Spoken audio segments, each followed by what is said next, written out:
Aquí vamos a hablar sobre el transoperatorio. Hemos estado hablando en las anteriores clases sobre anestesia general, raquidia, anestesia local, bloqueos.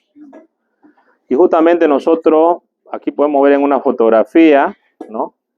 Este es el momento crucial para lo que nosotros nos preparamos, digamos, ¿no? Al final, el fruto de un cirujano va a ser el resultado de sus pacientes, ¿no? Por eso nos van a medir. Van a hablar bien o mal de nosotros por el resultado de nuestros pacientes. Yo recuerdo hace años, cuando trabajaba en el hospital francés, un cirujano, ginecólogo, los trataba a los internos. No, ustedes son unos burros, les decían, porque aquí las heridas se están infectando, las heridas casi del 100% de los pacientes, un 80% de las heridas se infectan. Yo lo escuché, no le dije nada, pero pensé dentro de mí y yo dije, el burro es el ginecólogo, digamos. Porque una herida de cesárea es una herida limpia y que el riesgo de contaminación de una herida limpia es menos del 1%. Y si se me infecta más del 80%, probablemente haya otro problema, ¿no? Ese problema puede estar en el quirófano, ¿no? Puede estar en las manitos del cirujano, que no tiene buena asepsia. Puede ser que el cirujano sí tenga buena asepsia, pero también pueden estar en los materiales quirúrgicos, ¿no? No tenga un control adecuado de la esterilización. No, aquí ustedes pueden ver los materiales quirúrgicos en esta parte de acá. ¿Cuáles son los componentes más importantes de un quirófano? Si yo les tendría que hacer esta pregunta, por ejemplo, para el examen que viene. ¿Cuáles son las personas cuáles son los, si ustedes quieren, los jefes, ¿no? Que son justamente los que firman también, ¿no? Cuando hay una cirugía. Y obviamente cuando hay un problema legal, también se van a ir allá, ¿no? No digo a Palmasola, ¿no? Digo, van a ir primero a declarar, digamos, ¿no? Chonchocolo lo llevo más lejos todavía. ¿Quiénes son los más importantes? A ver, usted, dígame. Bien, el cirujano, anestesiólogo y... Correcto. Esas son las tres personas más importantes. Pero esa, ¿tienen que tener ellos un compromiso con el trabajo que ellos hacen? Sí. Porque mi compromiso puede tenerme también problemas médicos, legales, que obviamente ustedes saben están a la orden del día, ¿no es cierto? Nosotros, en el momento que estamos haciendo la cirugía, el cirujano, la instrumentista y el anestesiólogo, cada uno tiene un papel importante dentro del quirófano. ¿Será que ese momento voy a ir al baño? ¿No? Como salió alguien ahorita. ¿No? Porque no sé, alguno tiene, parece, vejiga rápida, no sé qué se llama esa, neurogénica, no sé. ¿No? O tengo que ir a ver el chisme que dijeron, ¿no? O voy a estar ese rato con mi celular. ¿Qué es lo más importante de estas tres personas que tienen que tener cuando están en ese acto quirúrgico? ¿Qué es lo más importante? Evitar contaminar. Evitar contaminar, bien, es una de las cosas muy importantes. ¿Y cómo usted evita contaminar? Todo está limpio, digamos. ¿Será que no se va a infectar el paciente? ¿Será que tiene que ver algo también cómo yo haga mi técnica quirúrgica? ¿O no? Porque pues los materiales generalmente están limpios, digamos, ¿no? Pero también tiene que ver cómo yo trate esos tejidos. Si los tejidos yo los trato con dureza, agarro el electrobisturí y quemo ahí como si estuviera soldando y no me doy cuenta que estoy en una piel o en una aponeurosis o en un peritoneo o estoy tratando de parar la hemorragia del hígado, ¿no es cierto? Son importantes cómo yo maneje los tejidos. Yo les pregunto, ¿qué tejidos nosotros tenemos en toda la constitución del cuerpo? Ustedes lo han estudiado en histología. Pero hablemos del abdomen, hablemos del tórax. ¿Cuáles son los componentes de la pared abdominal? Desde afuera hacia adentro. Piel, tejido subcutáneo, celular subcutáneo, ¿no? Celular subcutáneo. ¿Qué más? Aponeurosis. ¿Qué más? Puede haber músculo, depende en qué lugar entre. Si yo entro en la línea media, la línea ala, donde se fusionan las dos aponeurosis del recto anterior, tanto la aponeurosis anterior como la posterior, voy a tener una fusión, ¿no? La línea media. Directamente de ahí entro a un espacio. ¿Qué espacio es? Todavía el peritoneal no llega. Hay un espacio graso ahí, que algunos lo tienen más desarrollado y otros lo tienen menos, ¿no? Se llama espacio, si está ante el peritoneo, preperitoneal. Bien. Luego de ahí viene el peritoneo, con una capa muy delgada, ¿no es cierto? Una capa de 1 milímetro, ¿no? No les gusta a ustedes cuando le digo 5 milímetros, ¿no? Pero tenemos que saber los milímetros. Es así. Esa capa de 1 milímetro la tengo que abrir y luego abajo de eso voy a encontrar las vísceras abdominales. Lo mismo si hago una incisión en el tórax. Voy a tener ciertas capas que llegar hasta que yo entre al espacio pleural. Lo mismo si entro a la cavidad craneana. Voy a tener que atravesar cierta altura hasta que llegue al hueso y voy a tener que abrir el hueso para entrar dentro del cráneo y drenar un hematoma, por ejemplo. Me voy a encontrar con las meninges y que esas meninges son bastante delgadas también, ¿no? ¿O no? ¿O son gruesas?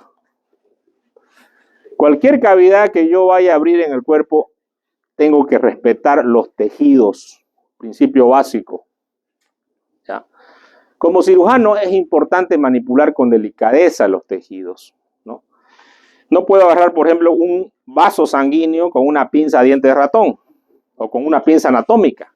Existe una pinza vascular que es un poco más delicada para agarrar ese tejido. Entonces, cada tejido tengo que hacerlo con la delicadeza. Y si voy a suturar un tejido, que viene la síntesis, obviamente el número de hilos también importante. Si quiero hacer una sutura vascular, ¿no? Tengo que usar un hilo 6-0, 7-0, no un prolene. Lo mismo, si voy a usar cerrar la poneurosis, tengo que usar un hilo duro, porque lo más duro que ustedes tienen, y una de las, si ustedes quieren, una de las funciones más importantes de la musculatura del abdomen, ¿cuál es? ¿Ah? No. ¿Cuál es una de las funciones más importantes? Fisiología, jóvenes. ¿Cuál? Sostener toda la estructura. Correcto. Contención, ¿no? ¿Por qué pasa si ustedes tienen una herida? Digamos, una herida. Salimos por allá, nos asaltan, nos pasan un cuchillo. ¿Qué va a salir? Los intestinos. ¿Por qué salen los intestinos? Porque hay una presión intraabdominal, ¿no es cierto? Que nosotros al perder la fuerza muscular, los músculos, vamos a tener o una hernia, o en caso que tengamos una herida, una evisceración.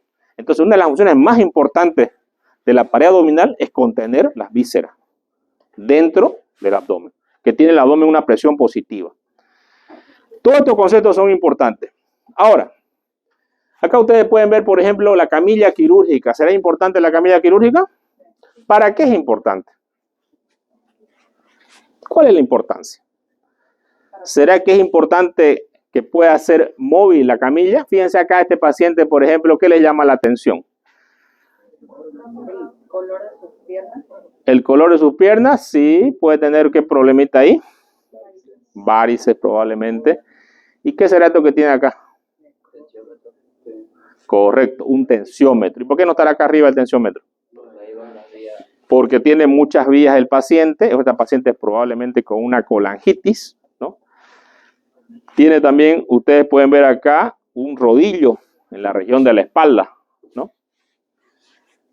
Nosotros colocamos este rodillo, no lo colocan todos los cirujanos, solamente algunos que sabemos que esto nos ayuda en la cirugía. Porque esto nos aumenta 1 centímetro o 2 centímetros. ¿Qué me aumenta? Que el hígado protruye hacia allá. Entonces, a esto se llama posición. La posición es importante porque una de las cosas importantes que yo hago en los pasos quirúrgicos es poder observar adecuadamente. ¿Será que si yo no observo adecuadamente mi campo quirúrgico y yo meto tijera y ligo o corto, ¿será que yo no lesiono estructura? Entonces es importante la posición que tiene el paciente, ¿no es cierto? Y va a depender evidentemente de qué tipo de cirugía se trate. Si es de la columna, por ejemplo, ¿será que va a tener esa posición el paciente? No. Si es una cirugía ginecológica que se va a hacer en la parte de los genitales, ¿será que esta posición es? Tampoco. Cada posición es muy importante. Si va a ser una cirugía proctológica, es muy importante cómo yo posicione a mi paciente. Y la camilla quirúrgica tiene ciertos movimientos que me lo puede subir hacia arriba, me lo puede bajar hacia abajo. Y estos movimientos son muy importantes dentro del quirófano. ¿Qué otra cosa vemos por acá por la cabeza del paciente? ¿Qué podemos observar acá? Que sale ahí de la boca. ¿Qué será? Un tubo orotraqueal, ¿no? Este paciente tiene un tubo orotraqueal y está conectado a la máquina de anestesia. Aquí está la anestesióloga que está valorando esta parte. ¿Será que yo tengo que valorar esta parte de acá?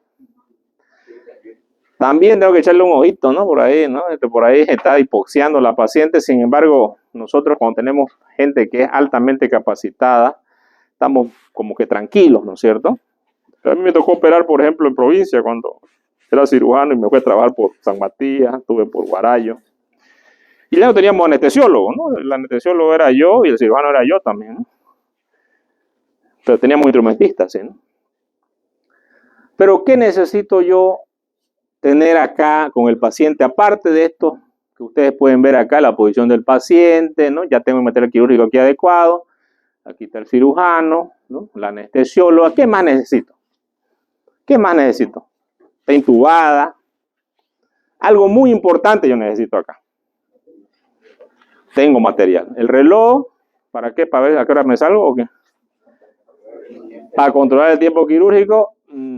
Algo mucho más importante que va con el paciente. Esto acá ustedes ven es el electro... ¿Perdón?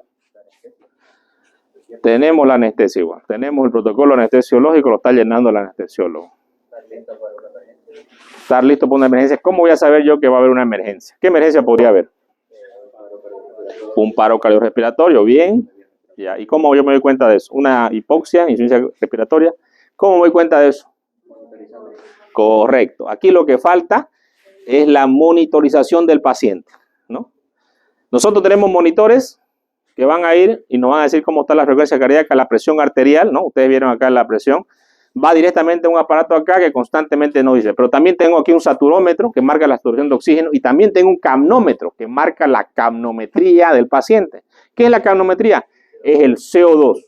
Me interesa que esté en ciertos niveles, no muy alto ni muy bajo, porque evidentemente voy a tener problemas con el paciente y tiene que estar monitorizado constantemente. Pero cuando yo estaba allá en Guarayo operando, no tenía estos monitores. ¿Y qué es lo que yo tenía?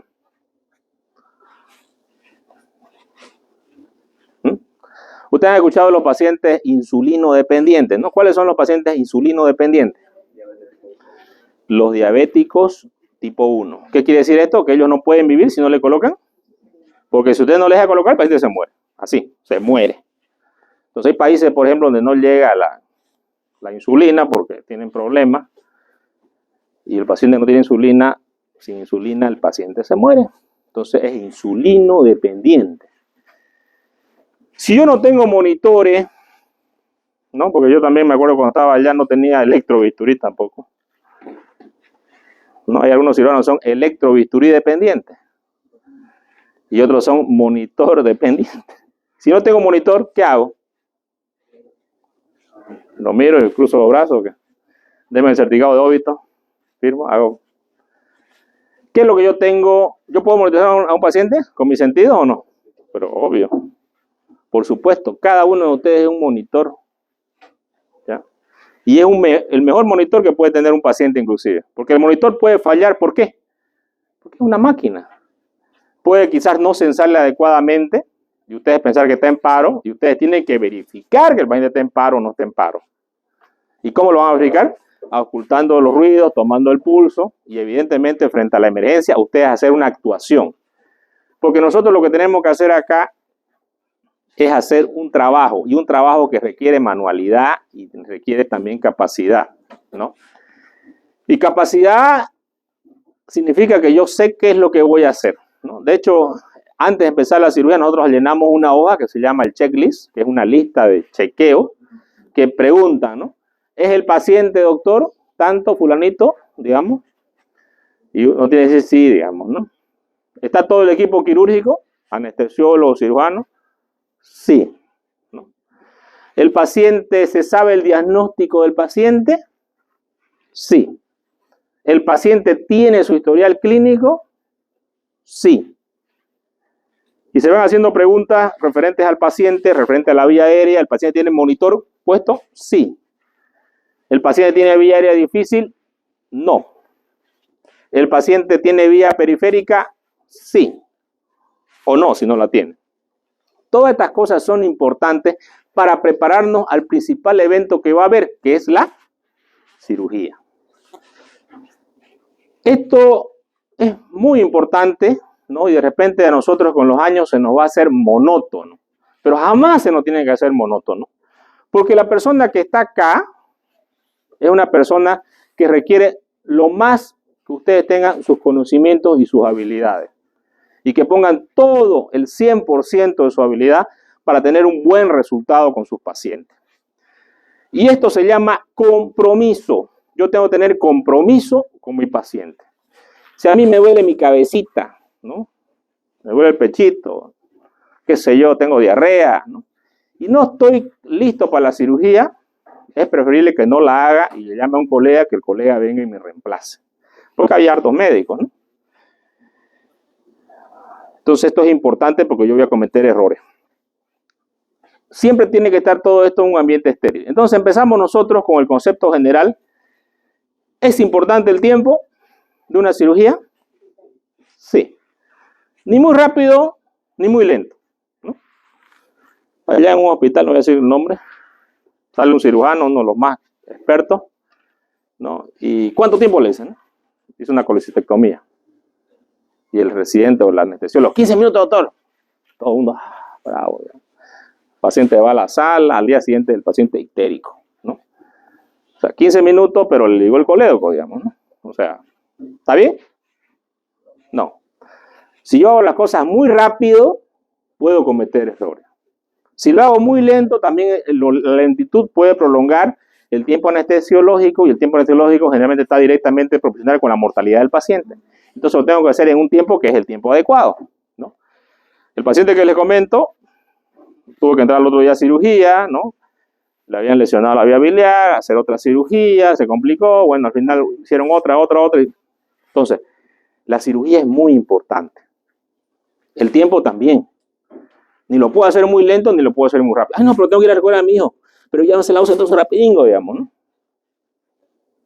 Va a tener que esperar a mi hijo un ratito más, digamos, ¿no? Ni modo, para que lo recoja. Pero yo tengo que hacer mi cirugía en el tiempo adecuado. Pero si yo fuera un albañil, o fuera otro tipo de persona, digamos, y no que critica a los albañiles, porque alguna vez fui albañil, y el albañil llega a las 12 y como no se va a morir el edificio ni la barda, él puede dejar su material y puede ir a almorzar, descansar, y a las 3 de la tarde empieza nuevamente su trabajo, digamos, ¿no? Pero el médico no puede hacer eso. Si el médico, la cirugía se le prolonga, el médico tiene que continuar en el quirófano hasta terminar su cirugía y hacer una cirugía adecuada para el paciente. A mí me ha tocado muchas veces hasta el día de hoy que hay pacientes que a veces yo salgo a las 8 de la noche en mi turno del hospital. Y a veces me llaman y me dicen, ahí a las 7 se puede entrar al quirófano con un paciente. Yo sé que si ese paciente, yo no entro ese día, el paciente no va a entrar en la noche porque no lo van a meter, o sea, ya se sabe. Entonces muchas veces yo agarro y me quedo, opero al paciente y me quedo a veces hasta la hora que me tenga que terminar la cirugía. Viene el cirujano que llega y me dice, doctor, lo suplo, me dice. No, le digo, no se preocupe, yo voy a terminar la cirugía. Si necesito ayuda, le hablo, le digo, ¿no? Yo termino mi cirugía, que a veces salgo a las 9, a veces a las 10, digamos, ¿no? Dependiendo de la cirugía que sea. Entonces, ese es mi compromiso con el paciente que yo estoy operando, ¿ya? Yo sé que hay cirujanos que agarran y dicen, no, viene el otro cirujano, usted sígala. Está bien, digamos, ¿no? Respeto también. Mientras haya alguien que lo haga, está bien, digamos. Personalmente no estoy de acuerdo, ¿no? Si yo empecé una cirugía, me gusta acabarla. Entonces, nosotros dividimos el transoperatorio en transoperatorio quirúrgico, ¿no es cierto? Transoperatorio anestésico. Y el anestésico va a ser de alto riesgo o de bajo riesgo.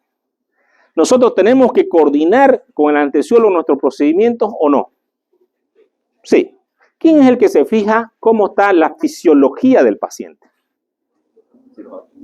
No, es el anestesiólogo. ¿Quién es el que mide la presión, frecuencia cardíaca, el que está con el monitor ahí mirándolo, digamos, ¿no? Está ahí mirando al monitor y está mirando su TikTok, digamos, ¿no? Entonces, ese es el anestesiólogo, ¿no? Él está monitorizando constantemente al paciente. Por ejemplo, vámonos a la práctica porque a mí me gusta hablar de casos clínicos, digamos, ¿no? Porque eso es lo que ustedes van a ver el día de mañana, digamos, ¿no? Nosotros vamos a estar en un hospital, ¿no? Y en el hospital nos van a llegar pacientes. Llega un chico que escapando, estaba en moto de la policía, ¿no? Chico de 16 años, con una chica de 16 años atrás en la espalda, ¿no? Iban en la moto escapando de la policía, y va y se choca con un basurero, y justamente lesiona la arteria axilar. Llega choqueado al hospital, controlamos hemorragia vascular, subimos al paciente a quirófano, entra el vascular con el paciente, y el vascular está haciendo la sutura, queriendo reparar la arteria axilar. Pero la arteria axilar, para repararla, si el cabo está ya dentro del tórax, hay que abrir tórax. Pero él llega a encontrar el cabo y está sudando, pero sangra el paciente. Sangra, le están poniendo sangre, plasma, todo. La anestesióloga le dice, doctor, le dice la anestesióloga, ampute el brazo.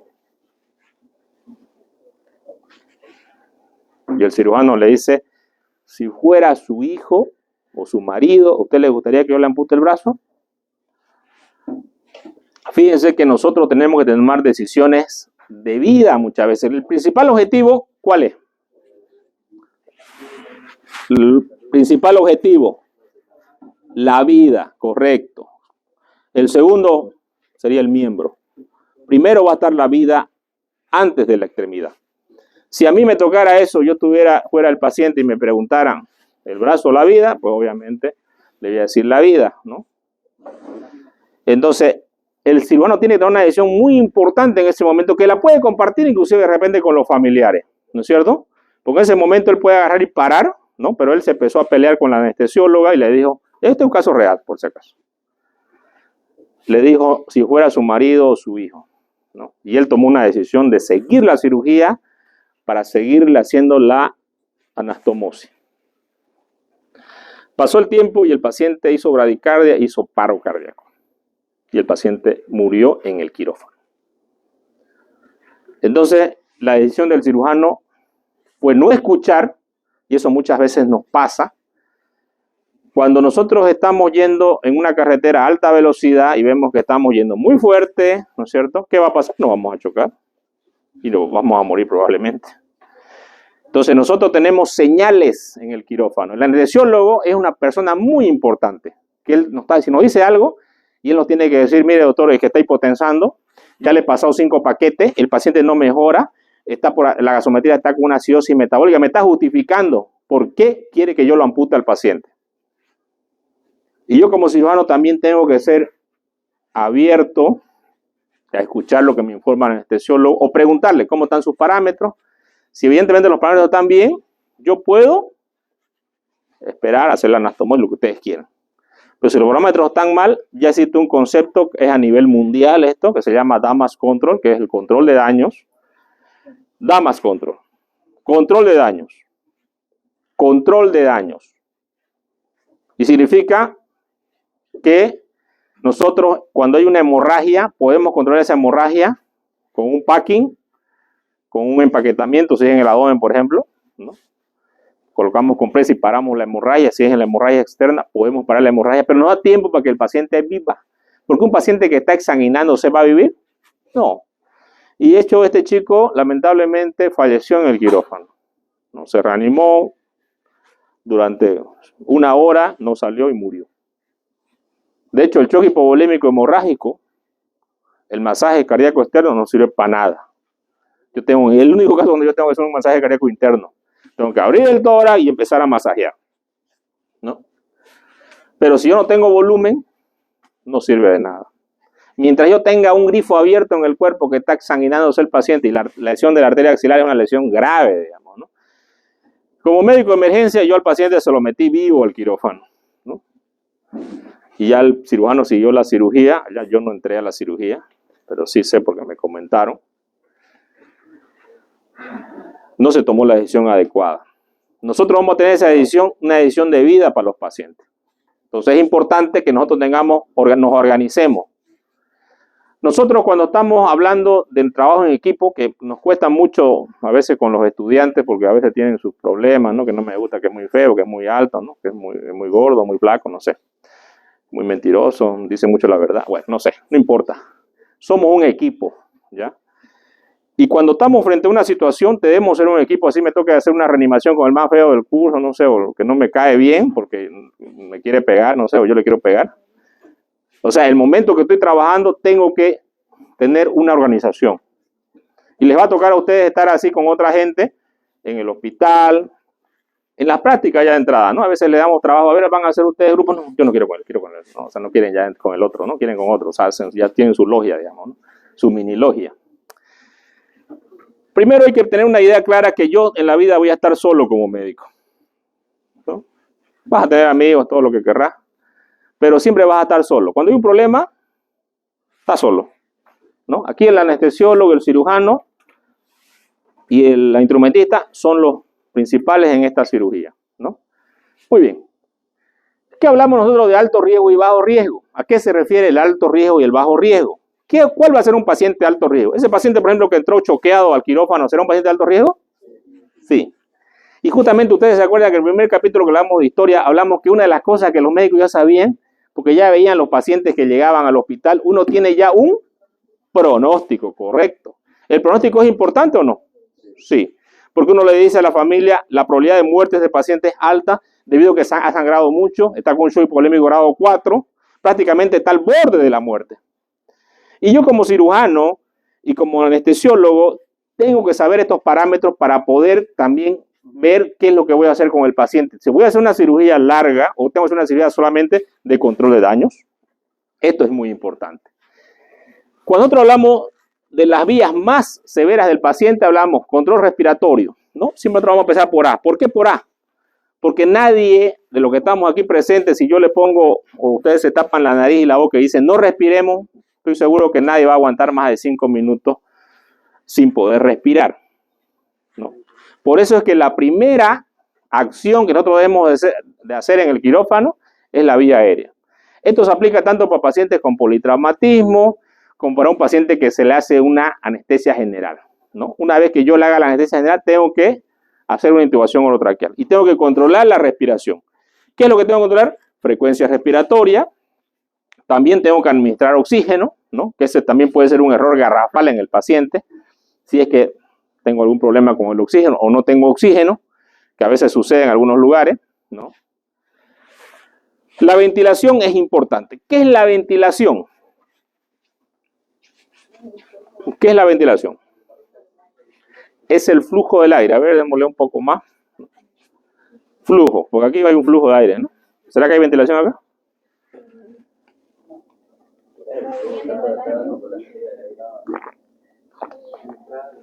Entrada y salida. Va caliente, caliente. A ver, ustedes todos inspiren. Expiren. Ustedes están ventilando los pulmones. ¿Qué pasa si una persona está inconsciente y no puede inspirar? ¿Se muere? Se muere. Con los relajantes musculares yo lo dejo paralizado al paciente. Entonces, ¿cómo yo voy a introducir dentro del cuerpo ese oxígeno que yo necesito constantemente, ese volumen de aire? Causando una presión positiva. Y ustedes tienen aquí el aparato para causar una presión positiva que se llama ventilador mecánico manual, o también conocido con el nombre de AMBU, que no es el nombre, ¿no? Este nombre es lo de la marca, digamos. No todos son AMBU, hay tantos chinos ahora, ya tienen otros, ¿no? Este es el ventilador mecánico manual de adulto. También hay el pediátrico y hay el neonatal, ¿no? Esto aproximadamente cuando yo hago una insuflación me da 500 ml, entran dentro del pulmón del paciente, ¿no? Que es el volumen respiratorio más o menos adecuado. Sin embargo, ¿será ese volumen respiratorio para cada persona? No. Va a depender de qué. Tamaño, peso, edad del paciente, ¿no? Esto es importante porque la persona, mientras más pequeña sea, se calcula generalmente 5 ml por kilogramo de peso, ¿no? Si uno pesa 50 kilos, 250, no tendría que darle la mitad, digamos, ¿no? Pero si uno es bastante grande, tendría que darle más. Justamente por eso que los ventiladores solamente se usan mecánicos en emergencia. Luego yo lo voy a poner en la máquina, ¿no? El respirador, que el respirador me calcula eso. ¿Y será importante darle la cantidad de volumen necesario que el paciente requiere o no? Sí. Porque si yo requiero 500 ml en cada inspiración, si me dan menos de eso, ¿qué va a pasar? Voy a hacer hipoxia igual. o voy a hacer retención de CO2, voy a hacer hipercapnia. Entonces, por eso es importante el control respiratorio. Obviamente, esto lo sabe el anestesiólogo, pero es importante que lo sepamos también. ¿Cómo controlamos la circulación del paciente? ¿Ustedes pueden controlar la circulación de un paciente? Sí, pero eso tiene que tener un reloj. Yo quiero que levanten la mano el que no tenga reloj acá. El que no tenga. 1, 2, 3, 4, 5, 6, 7, 8, 9. Bueno, toditos ustedes no podrían controlar la frecuencia cardíaca. No tienen reloj. No tengo celular, digo. Sí, pero nosotros tenemos que tener manos libres. Cuando nosotros asistimos a una asistencia de emergencia, ¿no? Nosotros tenemos que tener las manos libres. Entonces yo agarro mi reloj, ¿no? Y voy viendo la frecuencia cardíaca del paciente. ¿Será importante saber si el paciente está bradicárdico o taquicárdico? Pero obvio que sí, es importantísimo. Entonces un médico siempre tiene que tener un reloj. Es importante, siempre. Luego tengo que saber también cuál es la frecuencia cardíaca. ¿Cómo yo detecto la frecuencia cardíaca de un paciente? ¿Cómo yo me doy cuenta? ¿Qué necesito? Olvídense los monitores. ¿Qué necesito? Un estetoscopio. ¿Quién no tiene estetoscopio acá? No ahorita. ¿Pero tienen estetoscopio? ¿Y lo han usado? ¿Saben que hay que ponerse aquí en el oído? Y lo otro en el pecho. Bueno, es importante que ustedes tengan un estetoscopio, no importa la marca que sea, pero que ustedes aprendan a utilizar esta herramienta que es muy importante. Y la lleven siempre con ustedes, ¿no es cierto? Porque si yo tengo un paro cardíaco o alguna situación en cualquier lugar, si no tengo un monitor, esto me sirve. Frecuencia del ritmo y amplitud del pulso. ¿Será importante? ¿Qué significa amplitud del pulso? ¿Y qué es básico que está disminuido? Hipotensión, correcto. ¿Y que la hipotensión es sinónimo de? Bueno, no es sinónimo, pero alguna vez se puede tomar como un sinónimo, digamos, ¿no? De un shock, ¿cierto? Entonces, yo tengo un paciente que de pronto no tengo el pulso a nivel radial. Sí lo tengo a nivel carotidio, pero no lo tengo a nivel radial. Entonces, yo estoy pensando que este paciente está choqueado, ¿no? Con una presión bastante baja. La presión arterial que yo tomo, que me va a demorar un poco más de tiempo, pero van a depender de las situaciones, ¿no? Evidentemente en el quirófano tenemos un tensiómetro que nos va a medir directamente al monitor, pero si no tengo ese tensiómetro también tengo que saber medir la presión arterial. El llenado capilar, ¿qué es el llenado capilar? Entonces ustedes agarran el pulpejo, ¿no? ¿Y cuánto tiempo tiene que haber un llenado capilar adecuado? 2 segundos. Si es mayor de 2 segundos, ¿qué sospecho? Que puede estar choqueado el paciente, ¿no? Todo shock, inadecuada perfusión tisular. Inadecuada perfusión tisular. Entonces el paciente va a tener un llenado capilar lento. Pero también puede ser que tenga una fractura, una lesión vascular, ¿no? Por eso es importante siempre medir en varias partes, ¿no? No solamente en una mano, no que en dos. La temperatura corporal, ¿será importante? ¿Cómo estará un paciente choqueado? Frío. Frío. ¿Y cómo miden la temperatura? Termómetro axilar. Tenemos el termómetro que podemos usar también en el esófago, rectal, ¿no? Es importante medir la temperatura. Pero algo que es importante también que yo puedo palpar, ¿no es cierto? Y puedo saber cómo está la temperatura de la persona con el tacto. Aproximadamente, por lo menos, ¿no? Bueno, el control neurológico de un paciente es importante. Ustedes saben que en la anestesia general, ¿no es cierto? O en cualquier tipo de anestesia, uno de los problemas que puede suceder por la hipoxia o por un paro que hubo, una taquicardia, una arritmia, ¿no? A un paciente, el control neurológico es muy importante, ¿no? El estado de conciencia. Muchos pacientes después de la cirugía van a salir a un recuperatorio, como estábamos hablando el otro día, ¿no es cierto? Donde hay que valorar si el paciente ya puede respirar solo, cómo está su estado de conciencia, si responde, no responde. El diámetro pupilar es importante, ¿no? ¿Qué pasa cuando yo tengo un diámetro pupilar puntiforme? ¿Qué sospecho? Miosis, intoxicación por opiáceos, ¿no es cierto? La intoxicación por opiáceos, ¿no? Voy a tener una miosis, ¿no? Y generalmente, luego de la anestesia general, nosotros usamos opiáceos. Entonces, el diámetro puplar es importante. El reflejo fotomotor, ¿no? Es el reflejo que voy a hacer con una linterna y ver si este movimiento va a haber o no. En algún caso puede no estar presente, y es la verdad que es bastante grave, porque significa que ya tengo un daño a nivel cerebral, ¿no? Por ejemplo, en un paciente tequeado. El reflejo consensual, que es, ¿no? Y ver si hay pestañeo, ya peor, cuando no aparece ya pensamos en muerte cerebral.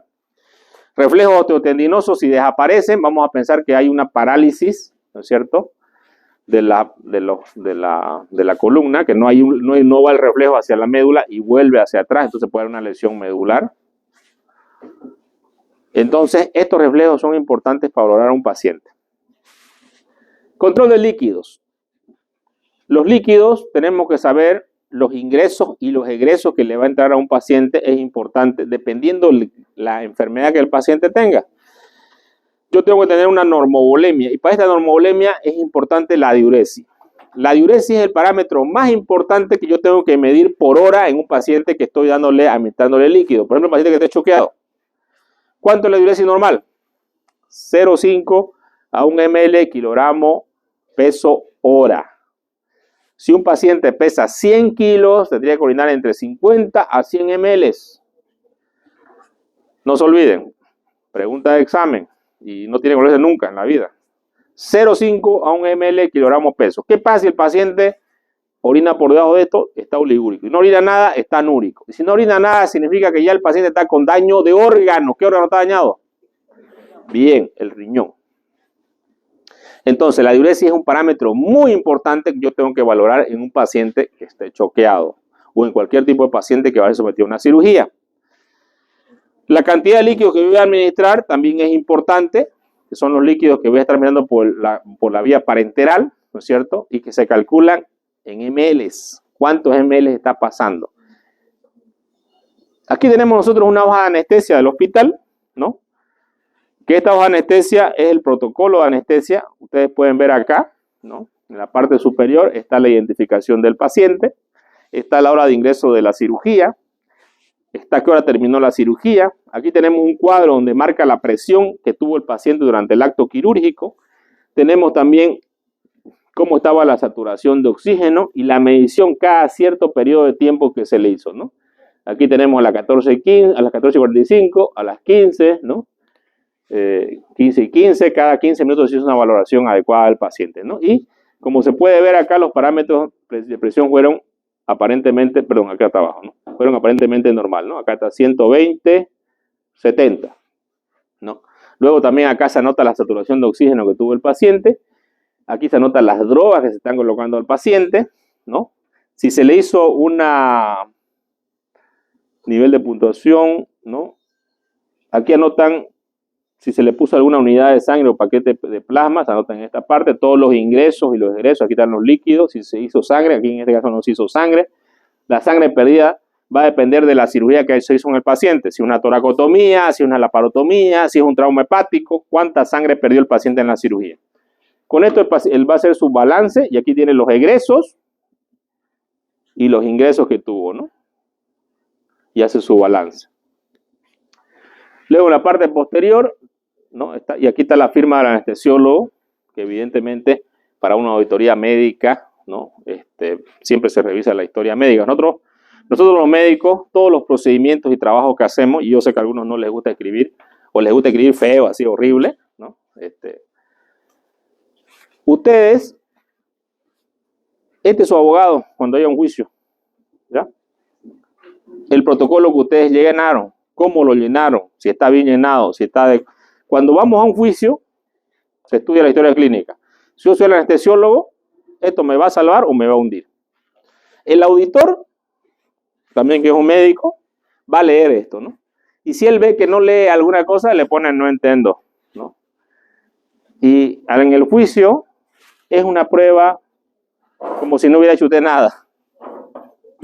Sí, así, ¿no? Entonces es importante escribir bien. Control de alto riesgo. ¿Qué control en alto riesgo? Control circulatorio, control respiratorio, control neurológico, control de líquidos y electrolitos. Estos son los controles más importantes que ustedes tienen que hacer con un paciente. Controlar. Y lo tengo que controlar cada cierto tiempo, constantemente algunas veces, o cada cierto periodo de tiempo. Cuando tenemos el monitor en el quirófano, constantemente sé la frecuencia cardíaca del paciente, constantemente sé la presión arterial. Control circulatorio. Tengo el monitor, ¿no? La diuresis, que es muy importante, medir la presión arterial. A algunos pacientes les voy a colocar una vía central para que tenga la presión venosa central de la vena cava para que no lo sobrehidrate. ¿Qué pacientes? Pacientes que tengan problemas cardíacos, donde yo a ese paciente le puedo dar mucho líquido y le puedo causar una insuficiencia cardíaca, un edema agudo de pulmón y lo puedo yo dañar, ¿no? O pacientes que le puedo dar muy poca cantidad de líquido y lo puedo deshidratar. En unos casos inclusive se ponen los catéteres Schwann-Ganz que se colocan para tener la presión pulmonar constante. O le coloco una línea arterial. ¿Qué es una línea arterial? Es un catéter que se coloca en la arteria radial, ¿no? Y lo conecto al monitor y constantemente yo tengo la presión arterial del paciente. Constantemente. Sino que el otro control de presión, que no es constante, es el tensiómetro, ¿no? Que cada cierto periodo de tiempo yo le doy a la máquina, aprieto y veo la presión. En algunos casos yo requiero de tener esto, una línea arterial, que generalmente los anestesiólogos le van a poner a cierto tipo de pacientes que requieren este control, que no son todos, ¿no? Presión en cuña también para ciertos pacientes que requiero saber la presión de la arteria pulmonar. Control respiratorio de alto riesgo, ¿no? Otra cosa importante que a mí me valora cómo están los parámetros de gases en sangre es la gasometría arterial, ¿no? La gasometría arterial es algo que ustedes no han visto en fisiología, es algo que no tienen que olvidarse, ¿no? Creo que en fisiopato también lo ven. Y tenemos los valores que son normales, ¿no? No debemos olvidarnos nunca. Un pH 7.35, 7.45. Lo que esté por debajo, acidosis. Lo que esté por encima, alcalosis. Tenemos la PCO2, que viene a ser 35 a 45, ¿no? Si la PCO2 está por debajo, PCO2 por debajo, pero ¿es alcalosis o acidosis? PCO2. PCO2. Si es bajo es alcalosis, y si es alto, puede ser. Vamos al otro parámetro que es importante de la gasometría, que es el bicarbonato, ¿no? Tenemos que generalmente viene de 22 a 27, ¿no?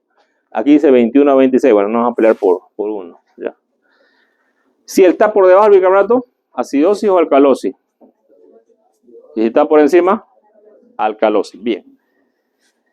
Ahora, toda esta interpretación va a depender si es compensada o descompensada. ¿Qué es lo que da el parámetro de compensación o descompensación? Lo da el pH, ¿no? Y luego los parámetros de bicarbonato o PCO2 nos van a dar esto. Evidentemente, cuando un paciente está desequilibrado, ¿no? Si nosotros pensamos en la acidosis respiratoria, ¿no? Tenemos que pensar en el pulmón, que tenga algo en el pulmón el paciente, ¿no? Si pensamos en la acidosis metabólica, tenemos que pensar algo que el riñón no está produciendo la cantidad necesaria o que el cuerpo tiene algún problema. Nosotros vamos a corregir esto muchas veces con bicarbonato, disminuyendo la presión de la entrada de oxígeno, pero sin embargo eso no es lo que va a ayudar al paciente, porque lo que lo está llevando a la acidosis metabólica siempre va a ser una enfermedad preexistente en el paciente. Por ejemplo, nosotros hablamos de una acidosis cuando hay pacientes que tienen sepsis, infección, peritonitis, ¿no? Sepsis, ¿no? Generalmente vamos a tener un paciente que tiene acidosis metabólica. Un paciente que tiene un shock, acidosis metabólica. Las acidosis respiratorias son generalmente restrictivas porque no puede botar del pulmón alguna cosa el paciente y a veces son problemas pulmonares que el paciente puede tener. Las alcalosis generalmente nosotros las producimos por darle mucha cantidad de bicarbonato. Cuando es metabólica, le metemos demasiado y son producidas por el médico, porque le mete nomás de bicarbonato pensando que el bicarbonato lo va a solucionar. Si yo no soluciono la causa de base que me produce la descompensación, no va a mejorar el paciente, ¿ya? Entonces es importante que yo tenga en cuenta esto, y estos parámetros se van a medir en un paciente que lo requiera generalmente al comienzo de la cirugía y puede ser cada cierto periodo de tiempo, dependiendo qué tipo de riesgo tenga el paciente. La gasometría es el único parámetro que me va a decir realmente cómo está el paciente. Cuando yo voy tantas horas de cirugía, ¿no es cierto? El paciente puede entrar en problemas respiratorios. Si yo hago una cirugía laparoscópica, generalmente yo meto CO2 dentro de la cavidad abdominal. Y el CO2 también me puede aumentar acá hipercapnia por la absorción de CO2 que va a haber. ¿El tiempo quirúrgico será importante? Sí. No puedo tirarme 3, 4 o 5 horas, digamos, operando, digamos, un paciente que de repente, si no puedo pues, operarlo porque no tengo la habilidad, pues tengo que abrirlo, pues, ¿no? Y hacer la cirugía, o que venga otro y lo opere y lo haga en el tiempo que es el tiempo correcto. Aquí tenemos las presiones de las ondas, la prestimografía, son las presiones de las ondas arteriales, ¿no? Tenemos vasoconstricción o vasodilatación, que también nos va a dar ciertos parámetros, ¿no? Que son importantes que va a tener el paciente, que ahora se miden muy poco. Acá tenemos el control neurológico. Muchos pacientes que son sometidos a cirugía, los pacientes recuerdan casi muchas cosas de la cirugía y ya pasado en Estados Unidos, aquí también pacientes que, bueno, le voy a contar su cirugía. No, no me cuente nada, doctor. Dice, ¿no? ¿Y por qué? Porque yo lo escuché todo. Inclusive usted dijo que yo era un gordo, ¿no? Usted dijo que era un gordo de tal, digamos, ¿no? O sea, dijo que era un gordo, ¿no? Yo estaba viendo, cirujano, qué gordo, dijo, ¿no? Entonces, el paciente escuchó la cirugía y también sufrió dolor, ¿no? Y cualquier estrés que la persona no pueda soportar, ¿no es cierto? Como los soldados que van a las guerras, ¿no? O los médicos que estamos a veces en la emergencia y vemos gente que se nos muere, niños que se nos mueren, adultos que se nos mueren. Muchas veces quedamos con esos recuerdos o esos malos recuerdos y eso se llama estrés postraumático, que puede ocurrir. O pacientes que han sufrido una agresión por arma de fuego, casi murieron y se los salvamos, pueden hacer un estrés postraumático, ¿no es cierto? También los pacientes operados pueden hacer un estrés postraumático. Por eso es importante que nosotros midamos la profundidad del sueño del paciente y que el paciente tiene que estar con una profundidad adecuada de la anestesia, ¿no es cierto? Esto pasa porque no le damos la cantidad necesaria de medicamentos al paciente. Entonces, ya hay este aparato que mide las ondas cerebrales, ¿no? Que se llama BIS, ¿no? Que se coloca justamente en la frente y que va a medir las ondas cerebrales y vamos a saber cuando el paciente realmente esté con una profundidad adecuada.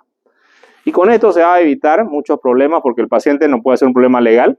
De hecho, en Estados Unidos hay muchos casos que han hecho problemas legales y han ganado los pacientes porque han tenido un estrés postraumático debido a que el cirujano y el anestesiólogo no hicieron una anestesia adecuada del paciente.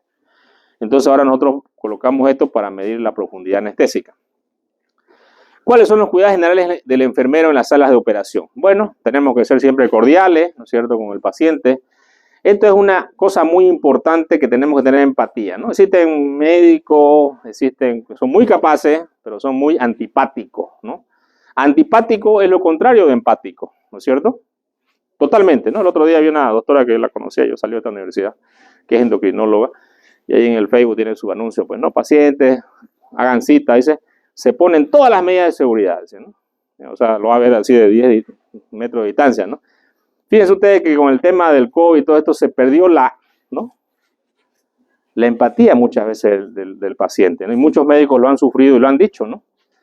Uno de mis jefes, que estaba en terapia, decía, nadie me viene a ver acá.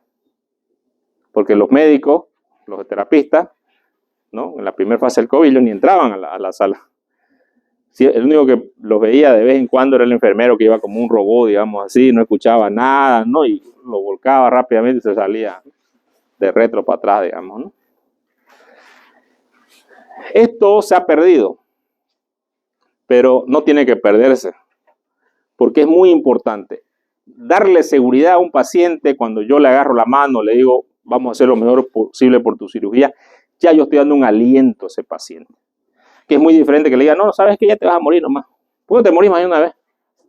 ¿No? ¿Cómo cambia?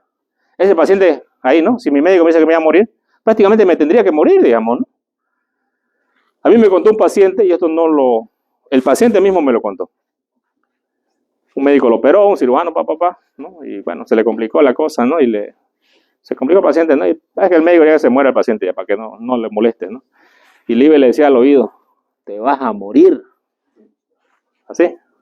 En 3 días te vas a morir, otro día venía, en 2 días te vas a morir, ¿no? Eso me lo contó el mismo paciente. Bueno, cuando iba a llegar el primer día cambió de médico.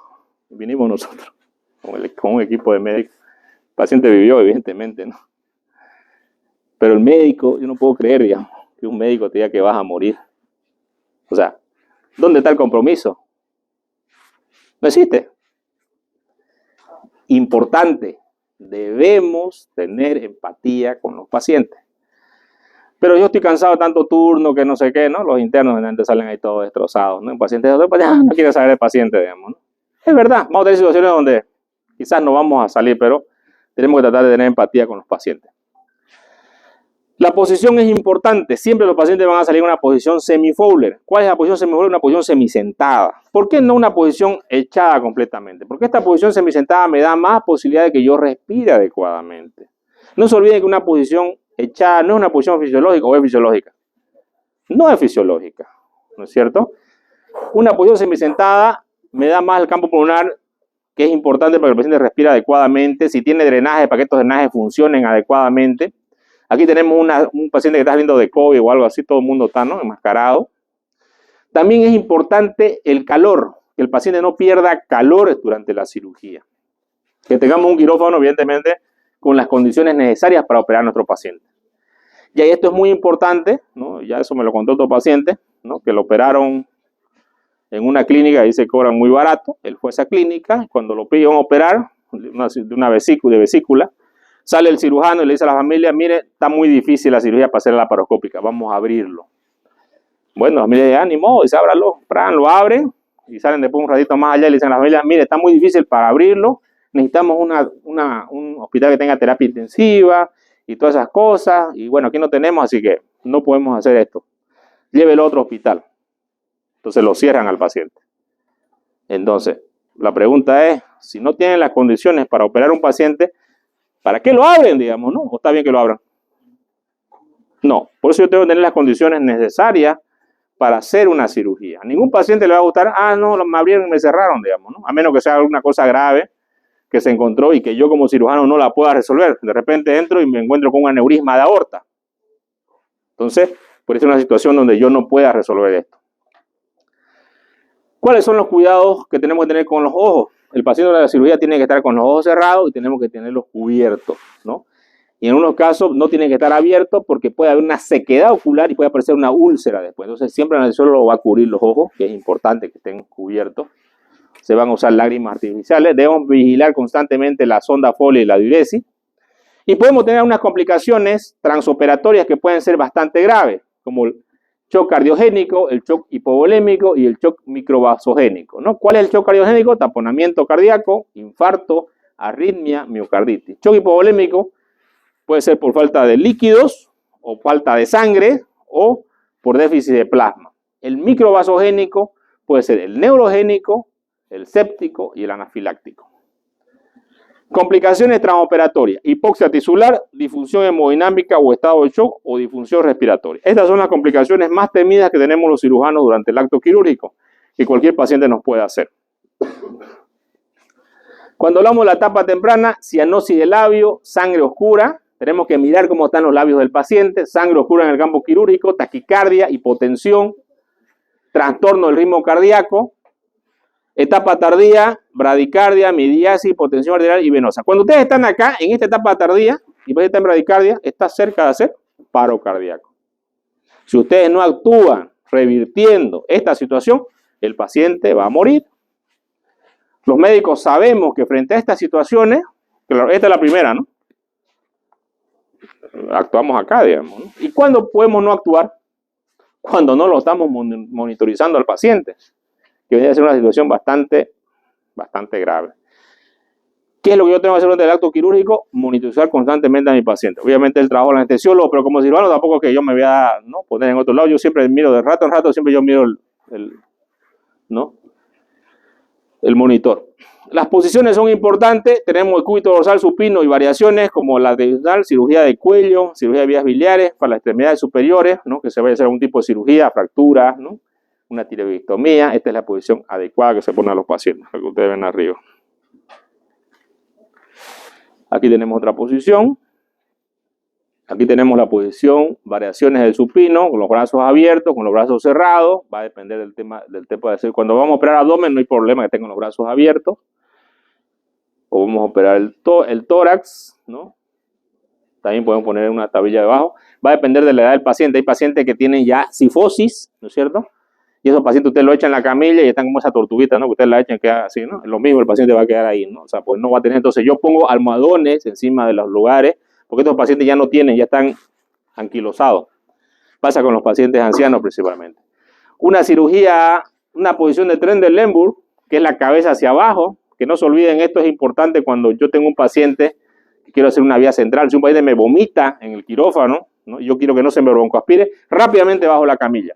Esa es la propiedad que tienen las camillas quirúrgicas, que yo rápidamente puedo bajarlas, ¿no es cierto? Entonces, cabeza abajo, el paciente no se va a broncoaspirar. Posición de Trendelenburg muy invertida, ¿no? Cabeza hacia arriba. Esto lo usamos generalmente en cirugías laparoscópicas cuando queremos que bajen las vísceras hacia abajo y queremos operar arriba en la parte superior del abdomen, lo ponemos al paciente cabeza arriba, Trendelenburg invertida.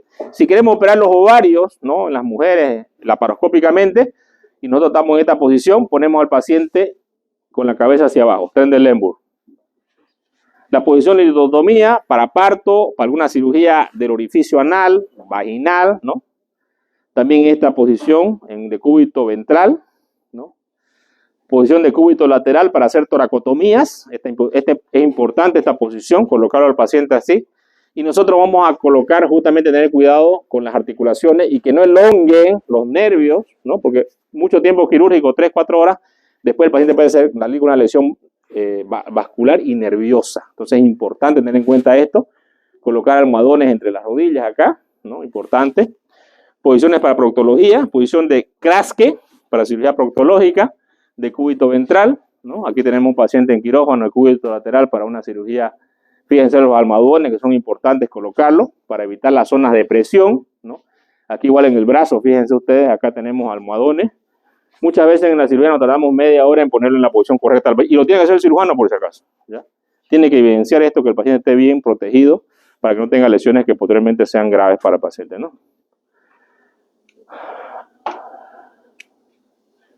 Posición de cirugía laparoscópica, ¿no? A veces se pone así al paciente para poder operar, ¿no? Por las piernas. Aquí entra el cirujano en esta parte, ¿no? Para poder hacer una cirugía bariátrica, ¿no?